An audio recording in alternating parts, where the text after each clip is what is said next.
কিছুমান সানি পেলাই মই আধা ঘণ্টা ৰাখি থৈছিলোঁ। আৰু ইয়াৰ কাৰণে মই ডাঙৰ পিঁয়াজ দুটা কাটি লৈছোঁ। ইয়াত অকণমান লং ইলাচি, দালচেনি আৰু অকণমান তেজপাত চব ভাজি পেলাই থোৱা অকণ মছলা। আৰু ইয়াত মই কোমোৰা আলুগুটিৰ লগত বনাম। ব'লক মই কেৰাহীত তেল দি পেলাই মাংস হেৰিখিনি হেৰি কৰি লওঁ, কেনেকৈ কি কৰিম দেখুৱাম তাৰপিছত আপোনালোকক। মই কেৰাহীত তেল দি দিলোঁ, ভাজপা ল' ফ্লেমতে আছে। ইয়াত মই প্ৰথমে এড কৰিম পিঁয়াজখিনি। অকণমান দি পিঁয়াজ 3-4টামান তেজপাত দি দিম। ইয়াত মই পিচি থোৱা গৰম মছলাখিনি এড কৰি দিম। আপোনালোকে বাৰু হাঁহৰ মাংস কেনেকৈ বনাই খাই কমেণ্ট কৰি জনাবচোন। মই বেছিভাগ এনেকৈ হাঁহৰ মাংস কোমোৰা দি তেনেকৈ বনাওঁ। আৰু বেছি মই মা মছলা নিদিওঁ, ধৰি লওক হাঁহৰ এটা গোন্ধ আহে, সেইটো কাৰণে মই লং ইলাচি দালচেনি পিচি পেলাই দি দিছোঁ। আৰু সেই পিঁয়াজখিনি পোৱা সিজাৰ পিছত মই ইয়াত মাংসখিনি এড কৰিম। তেতিয়ালৈকে মাংসখিনি দিয়ালৈকে পিঁয়াজখিনি সিজালৈকে আপোনালোকক দেখুৱাইছোঁ আৰু কি কৰিম।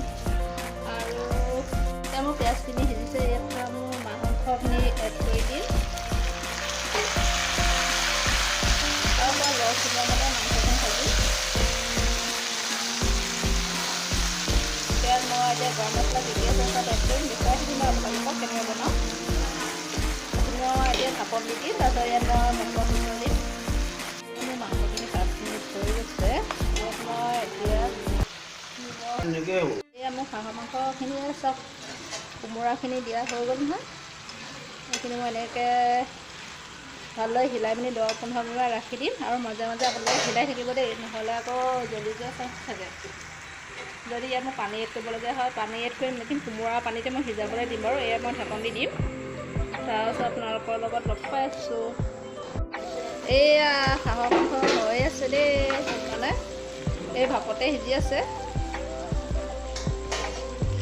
এই আলহী আহিছে গোলাঘাটৰ পৰা। এয়া পাইছেহি 3টামান বজাত, সেইকাৰণে ৰাতি সাঁজ আৰু হাঁহৰ মাংস যোগাৰ কৰিলোঁ। মই হ'লেও এইটো ভিডিঅ' এটা বনাই থওঁ, চবৰ লগত শ্বেয়াৰ কৰিম।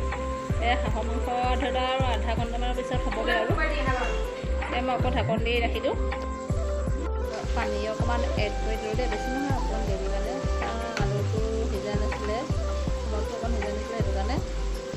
আৰু 10 মিনিটকৈ হৈ যাব। হাঁহৰ মাংসৰ ৰেচিপি হৈ গ'ল।